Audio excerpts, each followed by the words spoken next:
নমস্কার বন্ধুরা, welcome to unicorn. তো গাইস, ঠিক এক বছর আগে আজকের দিনে আমরা দেখেছিলাম ইম্পসিবলকে পসিবল হতে। একটা ঐতিহাসিক রান চেস আমরা লাস্ট ওভারে দেখেছিলাম। গুজরাট টাইটান্স বনাম কলকাতা নাইট রাইডার্সের ম্যাচ ছিল। এক ওভারে দরকার ছিল 29 রান, 5 বলে 28 রান, এবং তারপর আমরা দেখেছিলাম রিঙ্কু সিং এর সেই ঐতিহাসিক ব্যাটিং। 5টা বলে 5টা 6 মেরে রিঙ্কু কেকেআরকে জিতিয়েছিল। ঠিক এক বছর আগে আজকের দিনেই কিন্তু সেই ঘটনা হয়েছিল, এবং এক বছর বাদেও কিন্তু সেরকমই কিছু রিপিট হতে চলেছিল। আজকেও এক ওভারে দরকার ছিল পাঞ্জাবের 29 রান, এবং সেখানে অলমোস্ট পাঞ্জাব কিন্তু সেটা করে ফেলেছিল। লাস্ট অব্দি 2 রানে কিন্তু পাঞ্জাব ম্যাচটা হারলো। তো অনেকটা রিঙ্কু সিং এর কথা আজকের ম্যাচে মনে পড়লো। তো সেই ম্যাচটা নিয়ে আজকে এই ভিডিওতে আমরা কথা বলবো। তার সঙ্গে কালকে যে ম্যাচ আছে রাজস্থান রয়্যালসের সঙ্গে ম্যাচ আছে কালকে গুজরাট টাইটান্সের, সেই ম্যাচটা আমরা ম্যাচ প্রিভিউ করবো কিছুটা হালকা করে।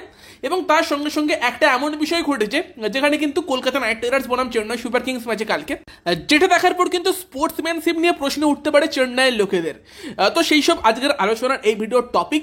তো লাস্ট অব্দি ভিডিওটা দেখতে থাকো। যদি আমাদের চ্যানেলে প্রথমবার এসে থাকো বা এখনো পর্যন্ত আমাদের চ্যানেলটিকে সাবস্ক্রাইব না করে থাকো, অবশ্যই আমাদের চ্যানেলটিকে সাবস্ক্রাইব করে নিও। তার পাশের বেল আইকনটাকে অন করতে ভুলবে না। এবং তার সঙ্গে সঙ্গে তোমরা যদি এই ফার্স্টে কালকে চেন্নাই বনাম কেকেআর ম্যাচে অ্যাকচুয়ালি কি হয়েছে, তো কালকে থেকে দেখছি কলকাতা হেরে যাওয়াতে অনেক লোকের আনন্দ, মানে আমার কমেন্টে দেখছি তারা হয়তো ওয়েট করছিল কবে কলকাতা হারবে। প্রত্যেক দিনই বলতো প্রথম 3টে ম্যাচে যে কেকেআর প্রথম ম্যাচে হারবে, দ্বিতীয় ম্যাচে হারবে, তৃতীয় ম্যাচে হারবে, বাট সেলিব্রেট করার মৌকা পায়নি। মানে অনেকে হয় না নিজেদের জয়ের থেকে অন্যের হার বেশি সেলিব্রেট করে, সেই টাইপের মানুষ। তার সঙ্গে চেন্নাই ফ্যান তো আছে। তো সেখানে কালকে দেখছি কলকাতায় হেরে যাওয়া তো অনেকের আনন্দ। তো এগুলো স্পোর্টিংলি ব্যাপার, খেলার মধ্যে তো ট্রল এগুলো চলতে থাকবে, এখানে ভুলের কিছু নেই। এবং আমরা দেখেছি চেন্নাইয়ের সঙ্গে ম্যাচ হলে কলকাতার অনেক লোক চেন্নাইকে সাপোর্ট করে, এবং সেটা মহেন্দ্র সিং ধোনি একটা বড় ফ্যাক্টর সেখানে। ইভেন ইডেনকেও আমরা হলুদ হয়ে যেতে দেখেছিলাম আগের আইপিএলে। তো সেগুলো কিন্তু আমাদের কলকাতায় কোনো রকম প্রবলেম হয় না। কলকাতার লোক চেন্নাইকে সাপোর্ট করে, এবং সেখানে কেউ কিছু কথাও বলে না সেখানে। এবং অনেকে তো যেটা বললাম যে কেকেআর হারলে সেটাকে সেলিব্রেট করে, কিন্তু উল্টো দিকেও যদি এরকমটা হয় সেখানে কিন্তু অন্যরকম রিয়াকশন দেখা যাচ্ছে। তো কলকাতা চেন্নাইতে খেলতে গিয়েছিল, এবং চেন্নাই তো অবশ্যই কেকেআরের কিছু ফ্যান আছে, অল্প সংখ্যক হলেও আছে, এবং তাদেরকে কিন্তু রীতিমতো মানে হ্যারাসমেন্টের সামনে পড়তে হয়েছে। যেখানে কলকাতার নাইট রাইডার্সের যখন টিম এয়ারপোর্টে নেমেছিল, তখন যে সমস্ত কেকেআর ফ্যানেরা সেই দলকে ওয়েলকাম জানাতে গেছিল, তাদেরকে নাকি বলা হয় যে তোমরা চেন্নাইতে থেকে কলকাতাকে কেন সাপোর্ট করছো, এইরকম করলে জেলে ঢুকিয়ে দেবো। ইভেন কলকাতার ফ্যানেরা যখন খেলা দেখতে ঢুকছিল, চেন্নাই ফ্যানেদের তো মহেন্দ্র সিং ধোনিকে নিয়ে বড় বড় প্ল্যাকার্ড সেগুলো সব অ্যালাউ করা হয়েছে, বাট কলকাতা ফ্যানেদের যা ব্যানার ছিল বা প্ল্যাকার্ড ছিল সেগুলো কেড়ে ফেলে দেওয়া হয়েছে। মানে এটা কি লেভেলের স্পোর্টসম্যানশিপ!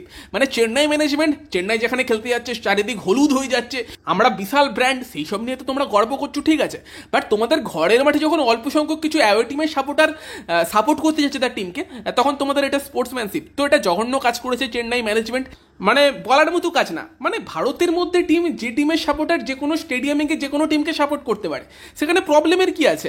তবে ওদের কিন্তু এরকম মানে বড় ব্যাপার যে চেন্নাইতে চেন্নাইয়ের ছেলে নেই তাই আমরা অন্য টিমকে সাপোর্ট করবো, সেরকম ব্যাপার না। চেন্নাই থাকলে চেন্নাইকেই সাপোর্ট করতে হবে। ওদের একটা এরকম আর কি অ্যাটিটিউড কালকের ম্যাচে দেখা গিয়েছে, এবং যারা কলকাতার সাপোর্টার ছিল তাদের অনেকেই কিন্তু হেনস্থার শিকার হতে হয়েছে। তো সেখানে তোমাদের মতামত জানিও এই বিষয়ে। বিশেষ করে যারা বঙ্গ তামিলিয়ান আছো, তাদের কি মনে হয়, এটা কি ঠিক হয়েছে? তোমরা তোমাদের মতামতটা জানিও।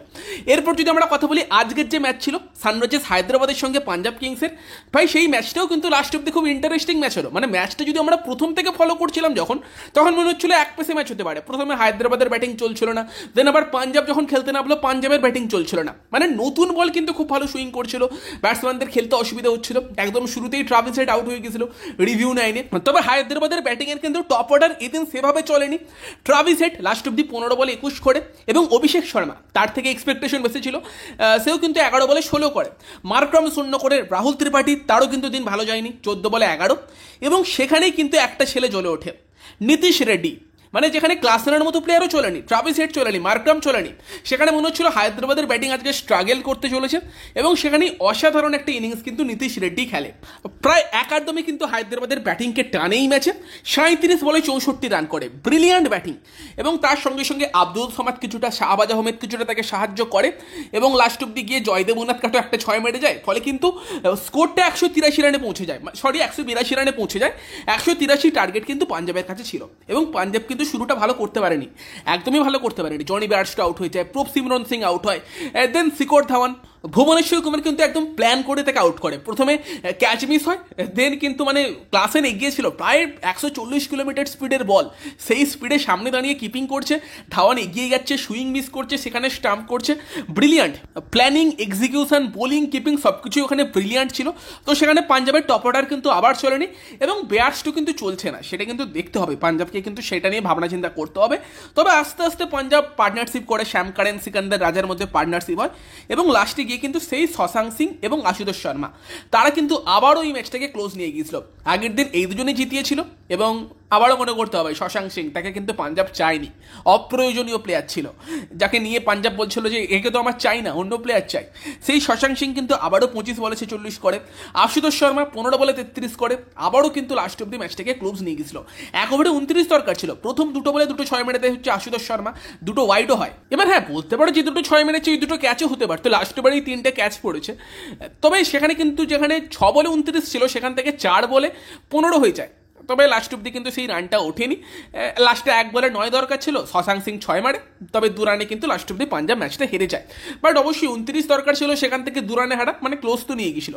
তো সেখানে কিন্তু আবারও কাব্যিয়ার মুখে হাসি ফুটলো, প্রীতি জিন্টার মুখে হাসি ফুটলো না এবং হায়দ্রাবাদ কিন্তু 5 নম্বর ম্যাচে গিয়ে 3 নম্বর জয়টা পেল। হায়দ্রাবাদের জন্য একটা ভালো জয় এটা। এবং তার সঙ্গে সঙ্গে যদি কালকের ম্যাচ নিয়ে আমরা কথা বলি, সেখানে কিন্তু আনবিটেন টিম এখনো পর্যন্ত এই আইপিএলের একমাত্র আনবিটেন টিম রাজস্থান রয়্যালস, 4 ম্যাচে 8 পয়েন্ট নিয়ে অলরেডি লিগ টেবিলের 1 নম্বরে আছে। তারা কিন্তু নামছে গুজরাটের সঙ্গে। আবারও কিন্তু গুজরাটের জন্য একটা কঠিন চ্যালেঞ্জ। গুজরাট যারা লাস্ট 2 বছর ব্রিলিয়ান্ট ক্রিকেট খেলেছে, এই বছরটা অতটা ভালো যাচ্ছে না, তো শুভমান গিলের সামনে জেতার একটা চাপ থাকবে। বাট উল্টো দিকে রাজস্থান টিমটা তো অসাধারণ খেলছে, মানে রাজস্থানকে যে টিম হারাতে পারবে তাদের কিন্তু রীতিমতো পরিশ্রম করে হারাতে হবে এবং সেটা একটা বড় ব্যাপার হবে। কারণ এখনো জয়সওয়াল বা ধ্রুব জুড়েল তাদের ব্যাটিংগুলো ঠিকঠাক রাজস্থান ইউটিলাইজ করেনি, তারপর এত ইজি ম্যাচ জিতছে। বাটলার ফর্মে ফিরেছে, সঞ্জু স্যামসন ভালো খেলছে, রিয়ান পরাগ ভালো খেলছে, রবমান পয়েল কি ইউজি করতে হচ্ছে না, হেডম্যার আছে, আলাদাই খেলছে। এবং বোলিংয়ে তো তোমার ট্রেন্ট বোল্ট, নান্দ্রে বার্গার, তার সঙ্গে চাহাল, অশ্বিন, আলাদা টিম আছে ভাই, দারুণ খেলছে। আবেশ খান্ডেতে ভালো বল করছে। তো রাজস্থান টিমটাকে একটা কমপ্লিট টিম লাগছে এবং কালকে আবারও আমার ফেভারিট তো রাজস্থানই থাকবে, কারণ রাজস্থান যেরকম ক্রিকেট খেলছে সেখানে মানে তাদেরকে ফেভারিট না রাখাটাই কঠিন ব্যাপার। বাট রাজস্থানের এই টিমটাকে হারাতে গেলে হয়তো স্পিন ডুও, যেটা গুজরাটের স্পিন ডুও, সেটা হচ্ছে রশিদ খান, নূর আহমেদ, তাদের হয়তো পারফর্ম করতে হবে। এই 2 প্লেয়ার যদি চলে যায় তাহলে একটা কিন্তু পসিবিলিটি আছে রাজস্থানের টিম নাও চলতে পারে। এবং সেখানেই দুদিকে কোয়ালিটি স্পিন অপশান আছে, একদিকে হচ্ছে তোমার নূর আহমেদ, রশিদ খান, উল্টো দিকে চাহাল, অশ্বিন। তো যদি পিচ একটু স্লো হয় কিন্তু মজা এসে যাবে, একটু লো স্কোরিং ম্যাচ হবে বাট মজাদার ম্যাচ হতে পারে। তবে গুজরাটের ব্যাটিংটা কিন্তু একটু দুর্বল লাগছে, অনেকটা বেশি দায়িত্ব কিন্তু শুভমান গিল এবং সাই সুদর্শন তাদের নিয়ে খেলতে হবে। এমনিতে একটু দুর্বল লাগছিল, যদি ঋদ্ধিমান সাহা, ডেভিড মিলার না খেলে আর একটু দুর্বল লাগবে। এবং সেখানে রাহুল তেওয়াটিয়া, তার উপরে বড় দায়িত্ব থাকবে। তো সেখানে একটা ইন্টারেস্টিং ম্যাচ আমরা কালকে দেখতে পেতে পারি। তোমরা এই ম্যাচ থেকে কি এক্সপেক্ট করছো কমেন্টে অবশ্যই জানিও। আর যদি তোমাদের কোনো রকমের